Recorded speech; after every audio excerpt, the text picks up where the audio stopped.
So hi guys, welcome to trendy troupe channel. So இப்போ என்ன news வந்து பார்த்தீங்கன்னா, இந்த வாரத்துக்கான வீக்லி டாஸ்க் ஓரளவுக்கு லீக் அவுட் ஆகிருக்கு. ஸோ அதை பற்றி பேச போகிறேன். இது 100% கன்ஃபார்ம் கிடையாது. ஆனால் இந்த விஷயம், இந்த வீக்லி டாஸ்க்னால தான் இந்த வாரம் ஒரு மிகப்பெரிய சர்ப்ரைஸ் இருக்குது. அது என்னன்னு சொல்லி இந்த வீடியோவில் நான் சொல்கிறேன். ஸோ மறக்காம channel like, share and comment subscribe பண்ணிக்கோங்க. வாங்க வீடியோக்குள்ளே போகலாம்.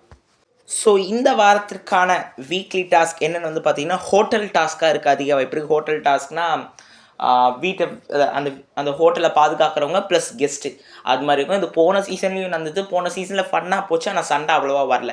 ஆனால் இந்த சீசனில் வந்து பார்த்திங்கன்னா ஒரு புதுவிதமான கான்செப்டை கொண்டு வராங்க. என்னென்னு வந்து பார்த்தீங்கன்னா, கெஸ்ட்டு வந்து கொஞ்சம் பேர் இந்த வீட்டில் இருந்தோம், எக்ஸிஸ்டிங் இந்த வீட்டில் இருக்க மெம்பர்ஸை கொஞ்சத்துலேருந்தும் மீதி வர கெஸ்ட்டு, அதாவது எக்ஸ்ட்ரா கெஸ்டஸ் வந்து பார்த்திங்கன்னா இந்த வீட்டில் ஆல்ரெடி வந்தவங்களை வச்சு தான் கெஸ்ட்டாக பண்ண போகிறாங்க. ஸோ அவங்க ஒரு 2-3 நாள் வந்து பார்த்திங்கன்னா இந்த வீட்டில் வந்து தங்குவாங்க. ஸோ இதில் யார் யார் வருவாங்க, யார் யார் பேர் அடிப்படுத்துன்னு வந்து பார்த்திங்கன்னா, வனிதா, அப்புறம் நம்மளோட மாயா, அப்புறம் நம்மளோட மொட்டை தாத்தா, இந்த 3 பேர் வர அதிக வாய்ப்பு இருக்குது அப்படின்னு சொல்கிறாங்க. இன்னும் வருவாங்க, பொறுத்திருந்து பார்ப்போம். ஸோ இந்த வீக்லி டாஸ்க் நல்லாயிருக்கும்னு நினைக்கிறேன். ஸோ இதை எங்கேருந்து தூக்கியிருப்பாங்க, எங்கேருந்து சுட்டிருப்பாங்கன்னு பார்த்தீங்கன்னா, இந்த பிக் பாஸ் நிறைய Bigg Boss Malayalam, current Bigg Boss Malayalam தான் சுட்டு நிற்கிறாங்க.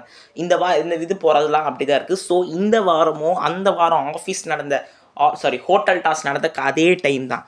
ஸோ ஏன் இந்த ஹோட்டல் டாஸ்க் இப்போ சூஸ் பண்ணியிருக்க அதிக வாய்ப்பு இருக்குன்னு பார்த்தீங்கன்னா, போன வாட்டி வந்து பார்த்தீங்கன்னா லெஸ்பியன் கப்புள்ஸ் வந்து பார்த்தீங்கன்னா பிக் பாஸ்க்குள்ளே போனாங்க. ஸோ அப்போ வந்து ஒரு பெரிய பிரச்சனை நடந்தது. அது சம்பவம் ஒரு கான்ட்ரவர்ஷியலாக போச்சு, டிஆர்பி எகிரிச்சு. ஸோ அதை அப்படி ஒரு கண்டென்ட்டை கொண்டு வர முடியாதுனாலும் ஒரு நல்ல சண்டை வச்சு இது பண்ணலாம். ஏன்னா 14 பேர் இந்த வாரம் நாமினேஷன்ஸ்குள்ளே மாட்டிருக்கனால இந்த வாரம் சூடு பிடிக்கும் நம்பலாம். நன்றி.